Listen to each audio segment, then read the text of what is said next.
ಇದು ರಾಜ್ಯ ರಾಜಕಾರಣದ ಅತಿ ದೊಡ್ಡ ಸುದ್ದಿ. ಗ್ಯಾರಂಟಿ ನ್ಯೂಸ್ನಲ್ಲಿ ಅತಿ ದೊಡ್ಡ ಸ್ಫೋಟಕ ಸುದ್ದಿ. ಡಿಕೆ ಶಿವಕುಮಾರ್ ಜೈಲಿನಲ್ಲಿದ್ದಾಗಲೇ ಆ ಹುದ್ದೆ ಫಿಕ್ಸ್ ಆಗಿತ್ತು.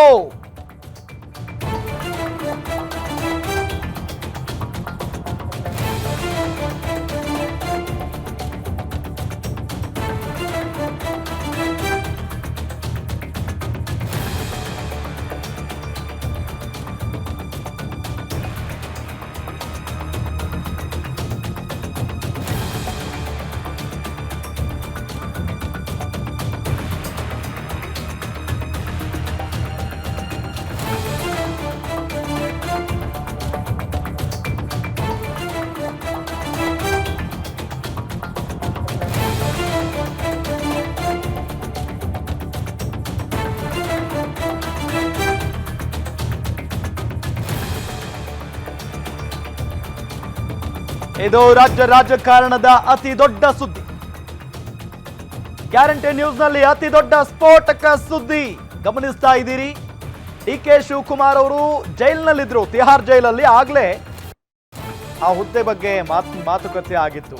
ಡಿಕೆಶಿ ಮತ್ತು ಸೋನಿಯಾ ಗಾಂಧಿ ನಡುವೆ ಮಾತುಕತೆ ಆಗಿತ್ತು. ತಿಹಾರ್ ಜೈಲಿನಲ್ಲಿ ನಡೆದಿತ್ತು. ಸೋನಿಯಾ ಗಾಂಧಿ ಮತ್ತು ಡಿಕೆಶಿ ಅವರ ನಡುವೆ ಮಾತುಕತೆ.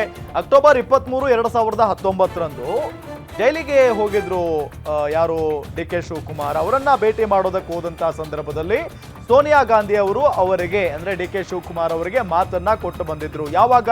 ಅಕ್ಟೋಬರ್ 23, 2019ರಂದು ಜೈಲಿನಲ್ಲಿ ಡಿಕೆಶಿ ಅವರ ಜೊತೆಗೆ ಸೋನಿಯಾ ಗಾಂಧಿ ಅವರು ಮಾತನಾಡಿದ್ರು.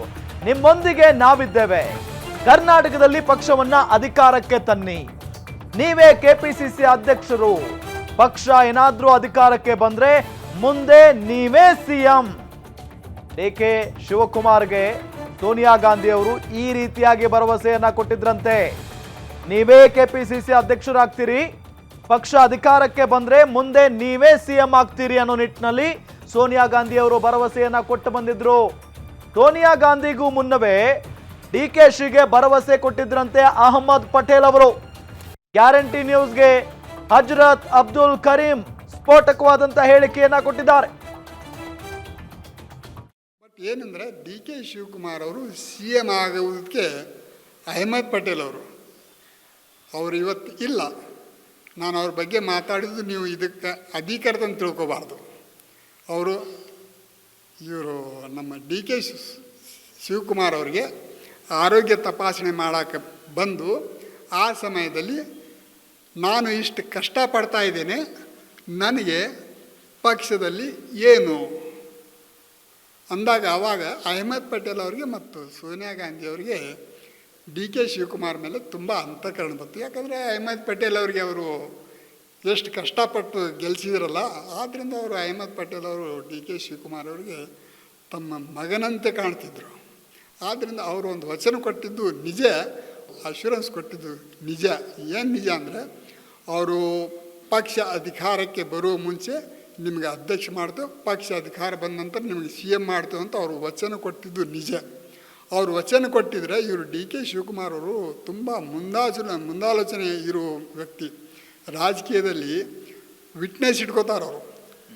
ಆದ್ದರಿಂದ ಅಹಮದ್ ಪಟೇಲ್ ಅವರು ನಿಮಗೆ ಕೊಡ್ತೇವೆ ಅಂತ ಹೇಳಿದ್ರು, ಅವ್ರು ಒಪ್ಪಲಿಲ್ಲ. ನೀವು ಒಪ್ತೀರಾ, ಮೇಡಮ್ ಒಪ್ಪಬೇಕಲ್ಲ ಅಂತ ಹಠ ಹಿಡಿದ್ರು ಅವರು. ಆಮೇಲೆ ಮೇಡಮ್ ಅವ್ರಿಗೆ ಅಹಮದ್ ಪಟೇಲ್ ಅವರು ಕಳಿಸಿದರು. ಮೇಡಮ್ ಅವರು ಬಂದು ಅದು ಒಪ್ಕೊಂಡು ಹೋಗಿದ್ದಾರೆ ಅವರು. ಯಾಕಂದರೆ ಅಹಮದ್ ಪಟೇಲ್ ಅವರು ಕಳಿಸಿದಾಗ ಅದು ಈ ವಿಷಯ ಅಲ್ಲಿ ಚರ್ಚೆ ಆಗೇ ಇರುತ್ತೆ, ಅವರು ಒಪ್ಕೊಂಡಿರ್ತಾರೆ. ಬಟ್ ಸೋನಿಯಾ ಗಾಂಧಿ ಅವರು ಪ್ರತಿ ಕ್ಷಣವೂ ಡಿ ಕೆ ಶಿವಕುಮಾರ್ ಅವರಿಗೆ ಸಿ ಎಂ ಮಾಡಬೇಕಂತ ಅವ್ರಿಗೆ ಮನಸ್ಸಿನಲ್ಲಿದೆ. ಅಹಮದ್ ಪಟೇಲ್ ಥ್ರೂ ಕಾಂಗ್ರೆಸ್ ಹೈಕಮಾಂಡ್ ಸ್ಪಷ್ಟ ಭರವಸೆ ಅವತ್ತು ಕೊಟ್ಟಿರೋದು ನಿಜ ಅಂತ ನಾನು ಖಂಡಿತ ಹೇಳ್ಬೋದು. ಯಾರು ಕೇಳಿದ್ರು ಹೇಳ್ಬೋದು. ಅವ್ರು ಅಷ್ಟು ಕಷ್ಟಪಟ್ಟಿದ್ದಾರೆ, ಅವ್ರು ಋಣ ತೀರಿಸಬೇಕಾಗಿದೆ ಅಂದರೆ ಋಣ ತೀರಿಸ್ಬೇಕಂದ್ರು. ಯಾಕಂದ್ರೆ ಅವ್ರು ಗೆಲ್ಲಿಸಿದ್ರು ಅವರು. ಬಟ್ ಏನಂದರೆ ಡಿ ಕೆ ಶಿವಕುಮಾರ್ ಅವರು